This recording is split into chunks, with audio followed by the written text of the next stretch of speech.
Welcome to Milwaukee County Parks Bumblebee Monitoring Program. We've created this video resource for those who want to participate in the program and would like to review the information covered in the orientation, or who may not have been able to attend in person. We strongly encourage you to attend the in-person session in addition to watching this video resource, as this really is the best way to get the information you need about the program. Before I jump in, I want to give credit to the Wisconsin Bumblebee Brigade, or B3 for short, which established the protocol for bumblebee monitoring that we have largely drawn from, and which accepts and verifies all the bumblebee photo submissions that volunteer monitors enter. Thanks, guys! Of Milwaukee County's green space, 75% is located within Milwaukee County Parks. The park system owns 15,000 acres, about 10,000 of which we manage as natural areas. Our park system has 3 state natural areas, 2 wetland gems, 14 miles of Lake Michigan coastline, and 85 miles of waterways.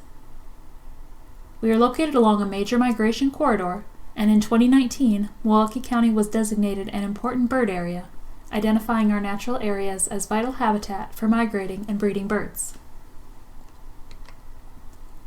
So why are we monitoring bumblebees? Bumblebees provide us with valuable ecosystem services. They are very efficient pollinators, contributing to the maintenance of a healthy ecosystem. There are currently data gaps in our bumblebee knowledge, including their biology, where species are present and absent, and how they are distributed. Our Natural Areas team wants to know more about the bumblebees within our park system and how their populations are faring. Declines in several bumblebee species have been seen as well as projected in the state. Factors including habitat loss, pesticides, disease, and climate change are responsible for declining populations. In recent years, we've seen increasing public interest in bumblebees. Lucky for us, they are relatively easy to observe and photograph, which makes them a great subject for community science. And since this project is photography-based, we can survey the bumblebees without being invasive. Community science allows us to gather more data with limited funding, and it's been proven to work. You don't need an advanced degree to collect data and make an impact. Scientists and the public collaborate to build a large research team that gathers much larger quantities of data than the scientists would be able to collect on their own. Community scientists follow an established protocol when collecting their data. Scientists verify this data and then carefully analyze them to make well-informed management decisions. During this process, participants learn about conservation and research by taking part in real scientific studies. And through community science, we can increase public awareness and activity. The goals for our bumblebee monitoring program are to establish baseline data throughout our natural areas by conducting an inventory of bumblebee species, to engage the public and honor community connections to the natural world, and to protect and attract bumblebee populations using informed management strategies determined by the data we've gathered. Here's the basic layout for Milwaukee County Parks Bumblebee Survey Protocol. We'll work with you to decide which natural area to monitor and give you a map of that site highlighting where the bumblebee habitat is. If necessary, we are glad to conduct a site visit with you. We are asking our volunteers to do what we call incidental surveys. So basically just try to record as many bees as you can when you're out monitoring. We ask that monitors conduct 6 incidental surveys at their select park from May through October, so about once a month. If you are able to and want to conduct more surveys, that's wonderful, but if not, that's just fine too. 6 will contribute a good amount of information about the bees in that park and will hopefully work within the confines of your schedule. After you collect the data in the field, you upload it to the B3 portal. From there, the B3 administrators verify your observations, and at the end of the season, send us the bumblebee data they've received from Milwaukee County Parks. So there's no need for you to submit it more than once. For instructions on how to upload data into the B3 portal, please see the separate video resource. We have parks located all across the county that can be surveyed. We'll work with you as individual volunteers to determine which park works best for you to monitor throughout the season. We encourage you to monitor with a partner, because you will likely collect better data and it will keep things a little less lonely than surveying by yourself.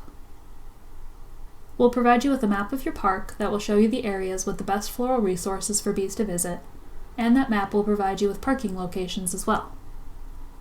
If the park you choose doesn't have obvious boundaries, for instance it might be a specific section within a parkway, we can do a site visit with you as necessary.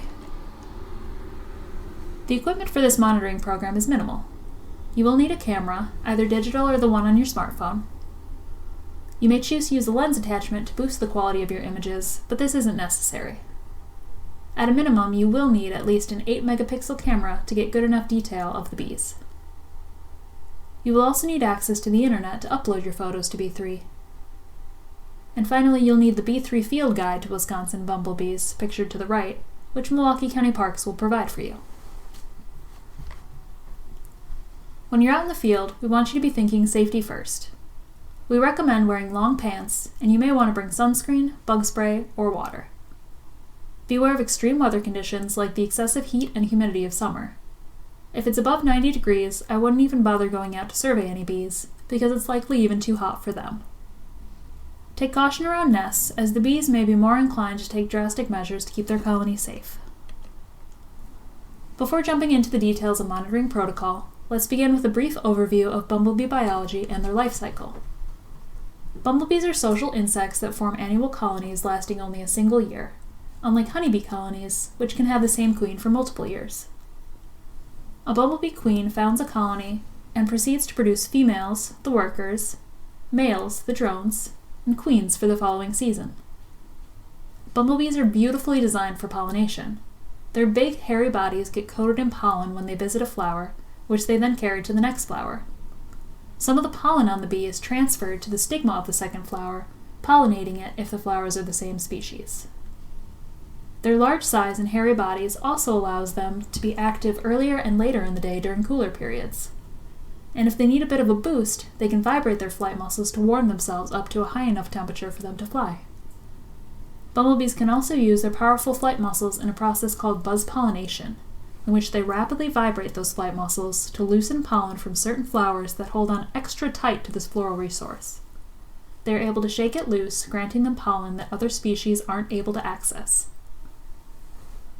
Worker bumblebees also have a special adaptation on their hind legs called pollen baskets, which they use to store pollen to transport back to the nest. The drawing to the right shows the basic structure of a bumblebee nest, quite distinct from those built by honeybees. Instead of hexagonal honeycombs, bumblebees construct groupings of more oval-shaped pots. To the left is a basic diagram of a bumblebee life cycle. A queen emerges from hibernation in spring, in April or May for Wisconsin, and finds a nest. She creates wax pots to hold nectar and pollen, and then she lays and incubates her eggs in them. This first brood are all female and will become the worker bees. When her daughters emerge as adults, they take over foraging and other duties. The queen remains in the nest, producing more broods of female workers. At some point in the summer, she begins to produce new queens and male bees, who leave to find mates. Newly mated queens overwinter in places such as small animal burrows or rotting logs. With the exception of the newly emerged queens, the rest of the bees will die before the end of the season. So what do bumblebees need? Bumblebees need a water source to drink from, and of course they need abundant floral resources throughout the season, with an overlapping bloom time of flowers that provide both protein-rich pollen and sugar-rich nectar. Bumblebees need nesting habitat, which is often underground like in an abandoned rodent burrow, but can also be above ground, like in a clump of grass or between paving stones. At the end of the season, queens need overwintering habitat such as downed logs, leaf litter, or clumps of unmowed grass to ensure their survival until the next season. In Wisconsin, bumblebees are active from April to early October, but certain species emerge earlier in the spring than others, and some persist longer in the fall. Naturally, when seeking out bumblebees, you'll want to try nice, dense patches of blooming flowers. Don't forget to look close to the ground for nests. When queens emerge in spring, they will be looking for suitable nesting habitat. You will see them flying low to the ground looking for potential nests, landing repeatedly to inspect each site. You might want to look up a little higher in the trees too, because bumblebees will visit the blossoms of species such as apple and cherry. When searching for bumblebees, remember to use your ears. You can often hear that low-pitched droning sound of a bumblebee in flight, or the faster, higher-pitched sound of buzz pollination. This can be especially helpful if the bee is obscured by thick vegetation. Mid-morning to mid-afternoon is generally a good time to go searching for bumblebees. Temperature-wise, between 60 and 85 degrees is a good benchmark. You can see them outside this temperature range, though. And keep in mind it may be easier to photograph them when it's cooler because they'll be a bit more sluggish. During summer weather, you'll want to avoid surveying during the hottest hours of the day if temperatures reach into the 90s. On gusty days, bumblebees may still be out foraging, but it'll be a challenge to photograph them. And naturally, avoid monitoring for bees when it's raining. There are some flowers beloved by all bumblebee species, such as wild bergamot, pictured at the top left. But when there is a good variety of flowers for bees to be choosy, you may see some specialization of flowers visited. Preference may be based on bumblebee tongue length, flower shape, or the sugar content of the flower's nectar, among other factors. If you're interested, visit the B3 website to see species-specific lists of nectar plants each bee will visit. Now let's get down to more of the specifics of monitoring protocol. Getting good photos of the bees is a skill that's developed over time. Try not to get discouraged if you can't get clear close-ups of the bees at first, or for a while. You're not alone. It takes practice and patience to know what works best when photographing bees. Don't be afraid to get close to the bees you're photographing. Bumblebees are pretty docile, and you are extremely unlikely to get stung. If you are getting too close, the bee will often warn you by lifting one of its middle legs if it's perched, or by flying aggressively back and forth in front of you. These are signs for you to back off and let the bee do its thing.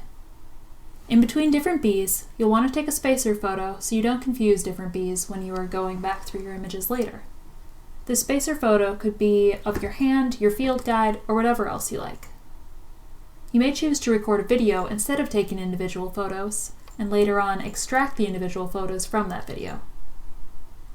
To get an accurate species ID, you'll need to try to capture the bee from 3 angles: a view of the head, the side, and the back. This last one ideally with the wings open. It's understandable if you can't get all 3 shots of a bee like this. They're not always willing to cooperate. Just try to get what you can. It may be enough to ID the bee from only 1 or 2 photographs. Don't worry about accurately IDing all bees in the field. You will often need to review your photos later to make a proper ID.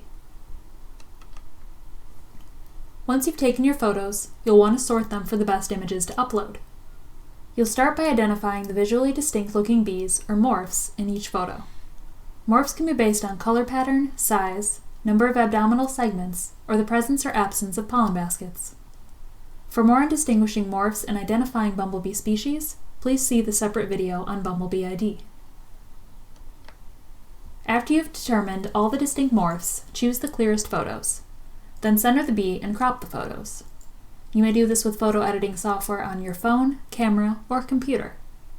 When you've done this, try to upload 3 photos total, 1 each of the head, side, and back of the bee. If you need to, you can upload between 1 and 5 photos. If your photos are larger than 1 megabyte, you'll need to crop them further to be able to upload them. And if you need any help figuring out how to crop photos or extract them from a video, a Google search should be able to show you a few simple ways to do so. 11 of Wisconsin's 20 bumblebee species have a special conservation status. The rusty-patched bumblebee is listed as federally endangered. We have 7 species listed as state special concern by the Wisconsin DNR, and 3 of our cuckoo bumblebees are designated species with information needs. As of 2019, in Milwaukee County parks, we have found 10 of Wisconsin's 20 bumblebee species. The 4 most abundant are the common eastern, red-belted, brown-belted, and 2-spotted. Also found in our park system is the rusty patch, yellow, half-black, black and gold, and lemon cuckoo. And we had a single observation of the northern amber in 2018. We are hoping to increase the number of species documented in our park system. Some potential species include the American and confusing bumblebees, as well as some additional cuckoo species besides the lemon cuckoo. Once again, we encourage you to participate in the in-person orientation for Milwaukee County Parks. We will go through the information presented here in more depth, as well as conduct a practice surveying session outside. You may choose to attend the B3 orientation as well. Join us for our bumblebee field trips twice a month throughout the season. Bring your camera and join staff and other volunteer monitors as we survey various Milwaukee County parks for bumblebees. And finally, reach out to us. If you have any questions or would like to know more about the Milwaukee County Parks Bumblebee Monitoring Program, please contact us at the email address seen here. And happy surveying, fellow bumblebee enthusiasts!